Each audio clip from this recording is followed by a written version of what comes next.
Malibu, one of the world's most iconic surf spots. The original perfect wave. A cultural hotbed where cool was born. How's that perch with style? The WSL Longboard Tour returns to this 400-yard-long cobblestone point for its final stop, where world champions will be crowned. Looking free, looking powerful, looking dangerous. With the world titles up for grabs, surfers look to cement themselves in the history books. Those who demonstrate the style, flow, and grace of traditional surfing will rise to the top. Poises himself on the nose. This is the Cuervo Classic Malibu Longboard Championships presented by O'Neill.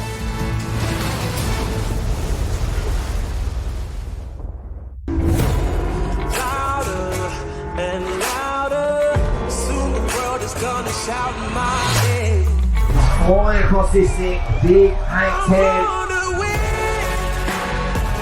Another trip to the nose. Dancing his way to this beautiful section. He can control that with so much style. Trim and style through this inside section. Why not switch that?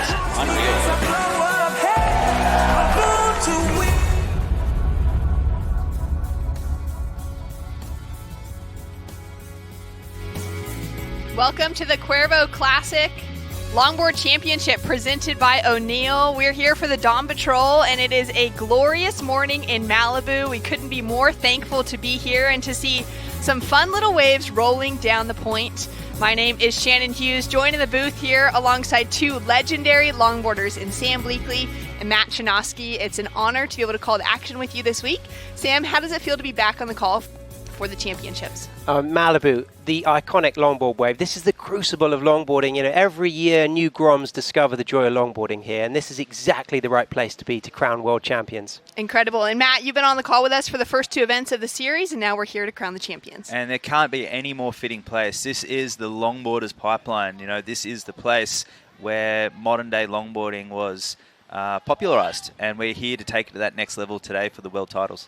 We can't wait. We can't wait to see what's going to happen. And now we're going to go down for the Cuervo call with Strider.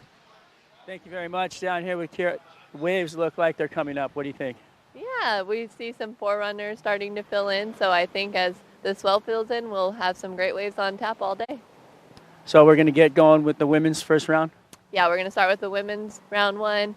Then we'll do men's round one, women's round two, men's round two, and we'll finish the day with women's round three.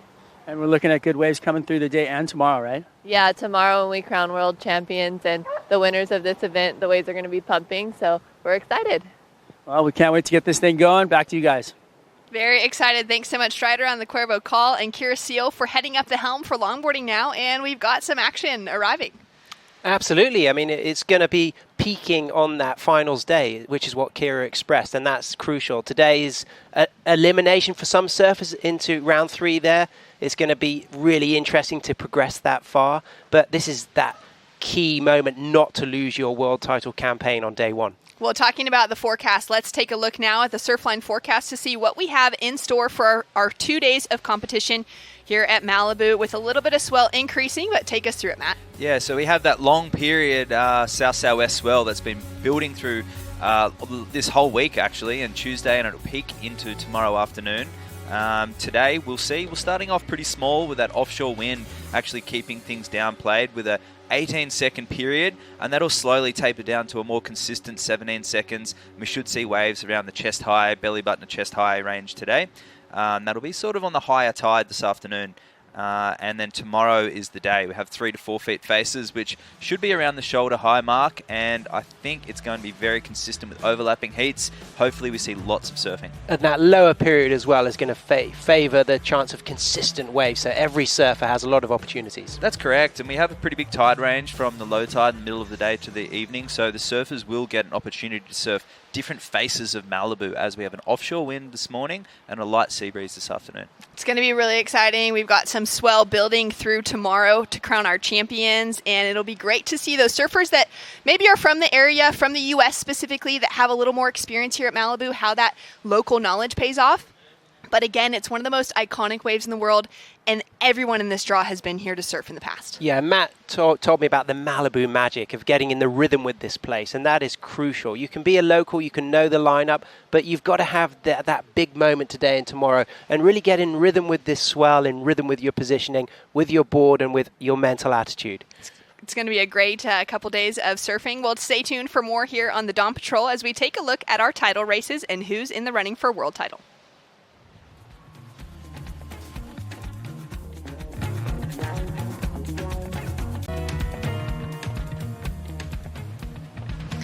Welcome back to the Cuervo Classic Malibu Longboard Championships presented by O'Neill. It is a stunning morning. The sun has just peaked over the horizon, and we're starting to see some action in the lineup. It's going to be a big day of surfing, and we are on. We're not even going to wait any longer. We're going to get things going.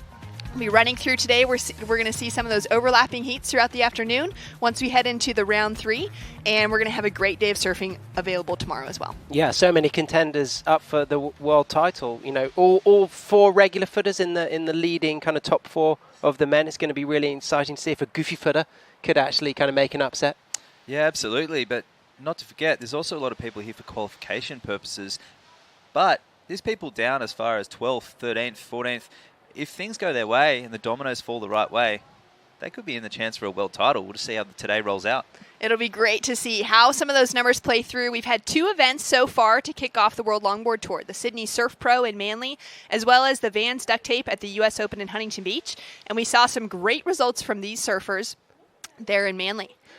The longboarder scored in Manly. Ben Skinner getting second place behind Harrison Roach on his Thunderbolt Technologies cherry picker. Harrison Roach on the Thomas Beckson board. Of course, Skin Dog eliminated Harrison in Malibu last year, so Harrison will be hungry to win a world title. And that was a really great final, exchanging blows, those 2 regular footers. Incredible. And then in Huntington, we saw Taylor Jensen and Coniella Stewart, Matt. Yeah, and you just had this polished Taylor Jensen, this smooth connecting dots type of Taylor that we haven't seen in previous years, throwing another element into his repertoire. And Carney, well, he's done exactly the same thing. You know, they've sort of ironed out those kinks, and they're here and they're serious and they really want to win a world title, and you can see it in their body language. Taking a look at our men's rankings, Connie and Harry sitting in those number 2 first and second spots, as well as Taylor Jensen. Yeah, a lot of regular footers up to Jefferson Silva, who's a goofy footer, but Taka Inui from Japan, he has been looking incredible in the free surfs.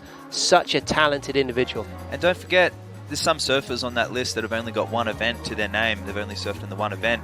So you'll be seeing that there's 2 events that count out of the 3. So some of those points will be moving around. So Malibu will be a keeper for most people, but not necessarily all. That's right, with so many more points on the line, and it's going to be great to see how things filter through. Now on the women's side, we've got 5 women that are really tightly in that title race, but again, those numbers could drop down into maybe the top 8 or 9, and we had some great performances come through from our opening event in Manly, where we saw Chloe Calmon up against Honolulua Bloomfield. And we saw a variety of conditions at Manly, finishing off in pretty solid head-high beach breaks. And Chloe, consummate professional, was winning that all the way through to the last 20 seconds. And Honolulua clinching that win with a very clutch performance, as she always does. Wild conditions there on finals day, but then coming to Huntington, it was wild conditions as well. Rachel Tilley and Soleil Errico, they had good results there, so they're now in the mix for world titles. But it was the 2 Hawaiians, the cousins, Kelly's Keliopaha, some of the smoothest beach break longboarding I've ever seen. The way she linked those sections, she beat Honolulua Bloomfield. And then when we factor in the 10,000 points you get for a win in Malibu, Khalees is a real contender for a world title. That's right, especially with that 5,000 points as her leading. She's only competed in the single event, actually. She wasn't there in Sydney. So to have 5,000 points to her name right now, she's building on that with every heat that she gets through, Matt.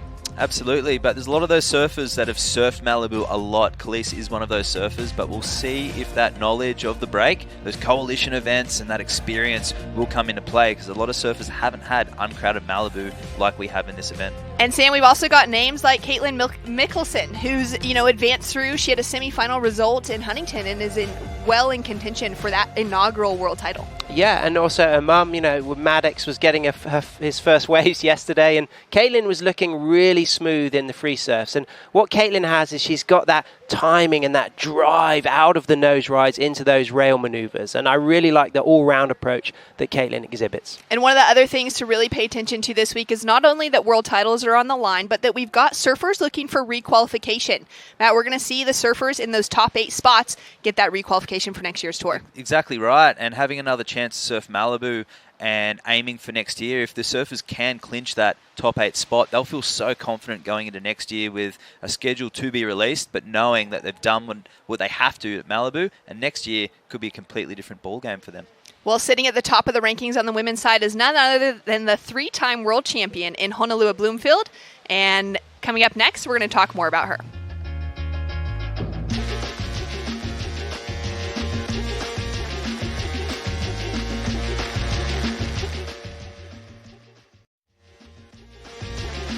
And we're back for the Cuervo Classic here in Malibu, presented by O'Neill. And it's just the most glorious morning ever for the Dawn Patrol in one of the most classic waves of all time here at Malibu. And it's such a pleasure to be able to see the longboarders get a few waves this week and to get some of those warm-ups in, Sam. Oh, it's a glorious morning. It's classic. We've got that light offshore wind, the sunrise over the Malibu Pier. It's iconic. And this place has been inspiring longboarders for so many generations. And every new Grom that turns up and has a good wave here, that just fires that fuel for longboarding that can last a lifetime. Well, one of those surfers that we've seen Malibu play a big role in her life is the 3-time world champion in Honolulua Bloomfield.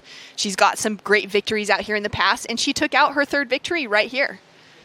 Absolutely. She knows this wave very well. I mean, she's been coming here since a young woman, and this is a place she's very comfortable with.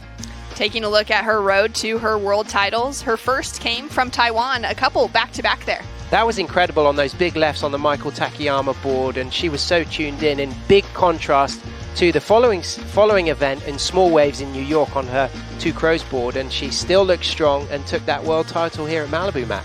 And yeah, we saw her competitor there in Chloe Calmon, and Honolulu has been very vocal in saying that it is surfers like Rachel and Honolulu and Chloe that have kept that motivation to chase those world titles, and they're here again battling it out at Malibu. And what I love here, Shannon, is just the all-round ability that she always embodies. The fact that she's got that footwork and that rail work and that use of the cross-step turn, and it's that kind of variety. That's where she often has an edge when it comes to those crunch heats against other women. It's Honolulu's ability to display variety, and that can make a massive difference because Malibu isn't the easiest wave to do a hard cutback on. It's easy to trim and nose ride for the level of longboarding we're seeing, but to be able to mix in that rail work is something that Honolulu has really been able to separate herself from some of the other competitors in the past. That's correct. It's all about the connection as well, Sam. There's some people that really feel that connection, and longboarding, and a single fin in particular, really exacerbates that connection.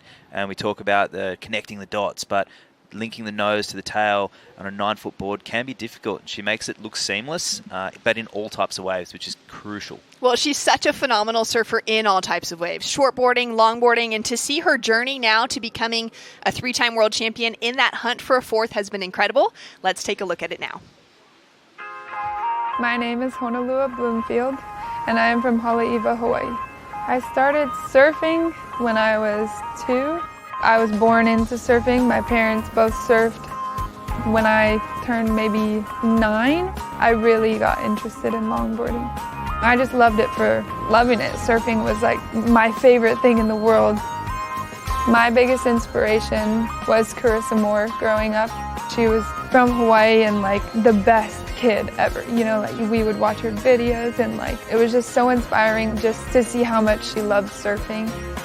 When I was 10, I came to Malibu Surf Rider for the first time to watch my brother. Came back the next year and I won the contest, and it was my first longboard event out of Hawaii. So it does hold a special place in my heart. I mean, winning last year alone was super special in that aspect. Obviously, it's amazing that I get to represent my blood and my heritage, and I think that's special for anyone,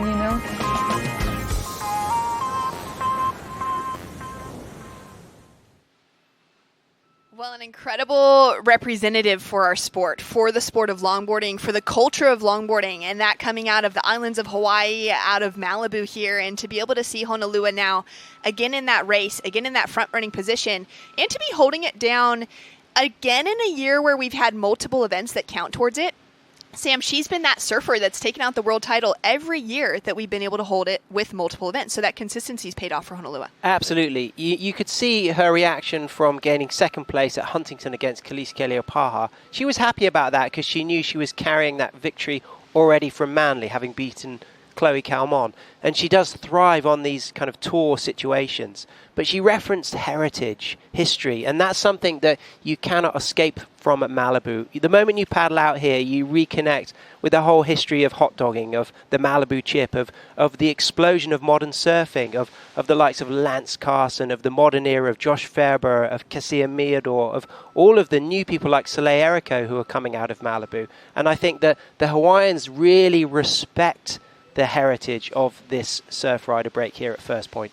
But it's also, Sam, with their personal inspirations. She mentioned that her brother was her first influence here at Malibu and what it means to you. And that self-expression, and we see that from different areas, and that regional qualification is opening up those stories and what's driving someone here. You know, it's LA, you know, for some people, LA means so many different things, but for a surfer, for a longboarder, Malibu is that holy grail, and you really need to feel that, and Honolulu obviously does feel that here. And it's that support network behind the surfers. So we see with Honolua, her dad, Kalohe, is there in the background, discussing, giving information, supporting. And everybody has their own routine. Some surfers who've been here a number of times. I was talking to Ben Skinner. He got second here at Malibu last year. He has his routine. He knows how to visit LA. He knows how to surf Malibu. He knows where to stay. He knows how to get himself in that good space. That kind of routine is key to bring the best out of your surfing.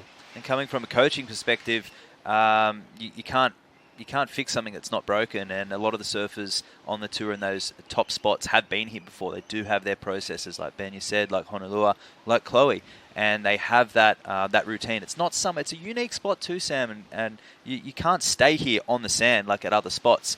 You got to drive in, and there's a car park, and there's traffic to deal with. There's a lot of logistics involved. But once you get here, it's up to the surfer. And it's a social space, isn't it, Malibu? And that's one of the things. Things get noticed here. You're a center of attention, and I think that's why a lot of people love being here. And that's so much of what, the surfers have been dealing with the last few days, getting that energy of being in LA, of the excitement that comes with getting here on time, being able to make sure that they're in their jersey to paddle out for their heat. There's a lot of different things to factor into. That routine's already been coming to play this morning, and we've got competition that will be starting soon, so we're very excited to see it get underway. And stay tuned because we've got more to come, as well as our opening heats getting ready to head the water.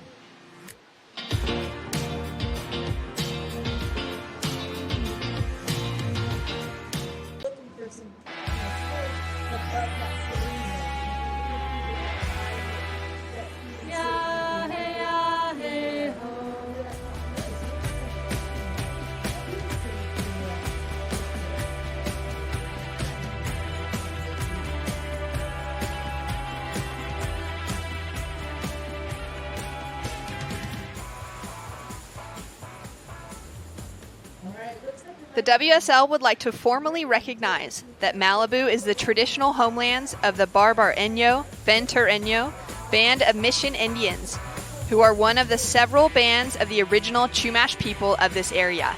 And we are so thankful for them, for the history, for the legacy that they leave behind in this area, and for welcoming us in for a beautiful week here, for a beautiful couple days of the world's best longboarding. It's going to be great to see it all go down, Matt. Absolutely, and tell you what, being somewhere like Malibu, we've got those roots, we got such a connection to land and water, and it's somewhere that is enriched in American Indian culture, but also in surfing culture. And we have the locals here, and there's a long wall here with boards lined up, and in the old days, walking down to the pit, used to have to walk past those locals, but it's as ever-present today, isn't it, Sam? Yeah, the Chumash have been stewards of this coastline for thousands of years, and it's really important to honour and respect that.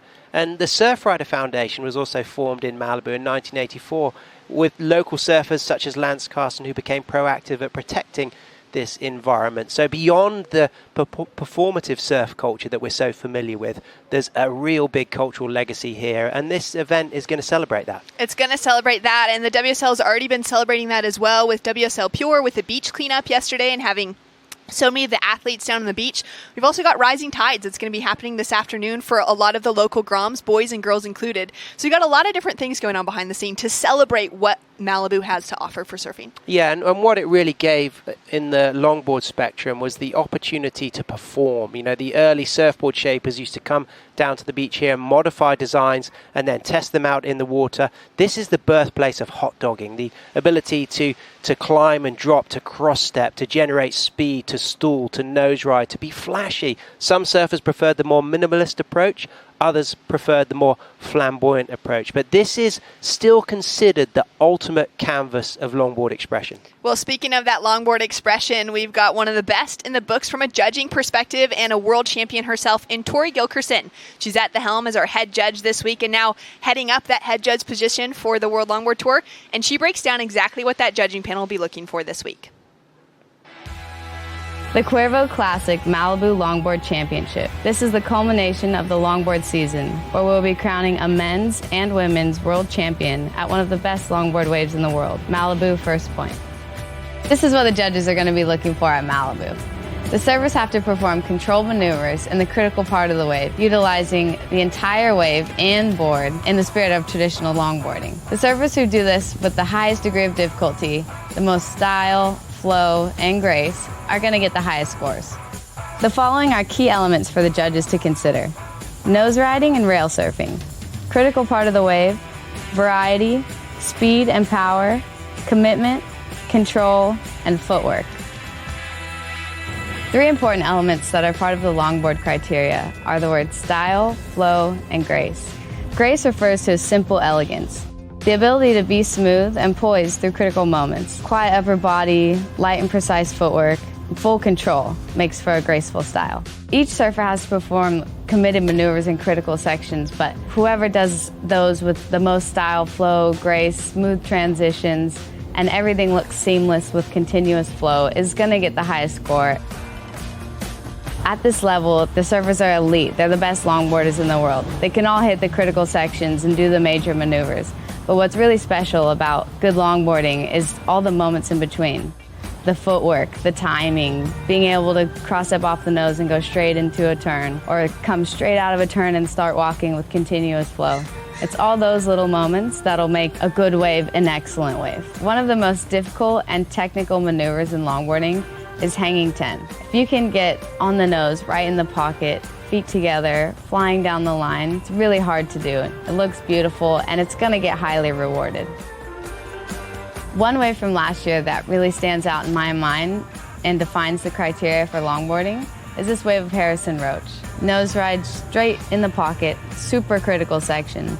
Really beautiful footwork, gets right back on the tail, super in the pocket, lots of speed, and just really precise footwork.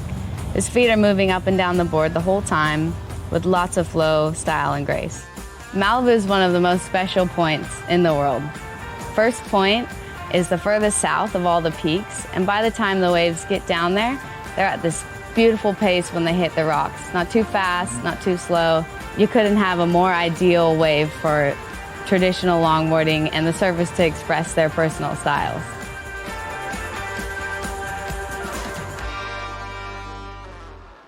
Well, style, flow, and grace encompass what longboarding is all about, and that's what we're going to be seeing demonstrated here in Malibu. And one of my favorite phrases in all of this is degree of difficulty, and that's what I love to analyze, is to see the degree of difficulty in those critical 10s through critical sections, particularly early in the ride at Malibu, Matt. And I also loved what Tori said about the quiet upper body language, and that's a reference to that connection and that flow on the wave. You know, you can all these surfers are very talented. They can do all the tricks, but it's not about tricks. It's how it looks. Making it all look seamless and putting it together and making it look easy is the name of the game.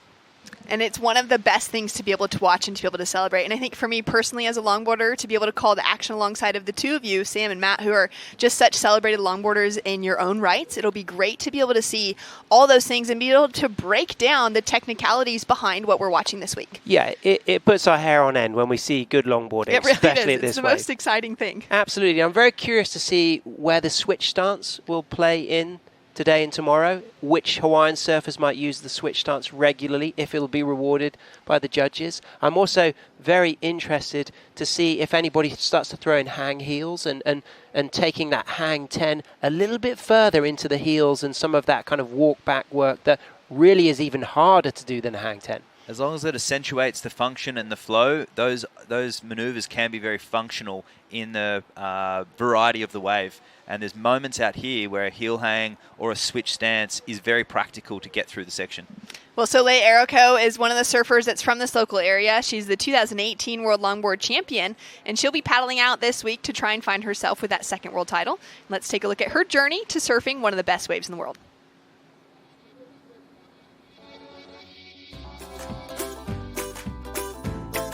Yeah, it all started when we moved to Kauai, and I'd see all of the girls that were my age surfing, and I was like, oh, I want to do that. Pine trees in Honolulua, that's where we lived, and I'd just look out there and see beautiful sandbar. My dad just took me out right where we lived, and we just went out and I did it, and I loved it ever since. Oh, this is so old. Yeah, it was just like my first legit longboard. I was doing longboarding and shortboarding, but then I really just started doing longboarding when I was 13. I still love shortboarding, but longboarding, I felt more connected to it. When I met her at 13, she said, I want to be the youngest world champ ever. I kind of looked at this little 13-year-old girl and I was like, you're crazy. The 2018 World Longboard Champion goes to Soleil Errico. I just started crying, like bawling. Like I've never really cried like that before in a long time. Thank you so much. Oh my God, this is insane. I just can't even believe it. And she accomplished her goal, which is like, that's huge. A few days later, I went out and surfed Malibu, and I got like tons of congratulatory, comments, because like Malibu is my hometown, and yeah, they're just so supportive and just like thankful to have them for sure. Well, I cannot wait to see Soleil Errico hit the lineup to be able to show that expertise, her local knowledge, coming into an event that holds so much weight to it with so many points on the line, so much expectation for her as well to perform for her friends, for her family here on the beach, to see if she's going to be able to capitalize on that local knowledge. And it's going to be great to see her coming up in the first heat of the morning.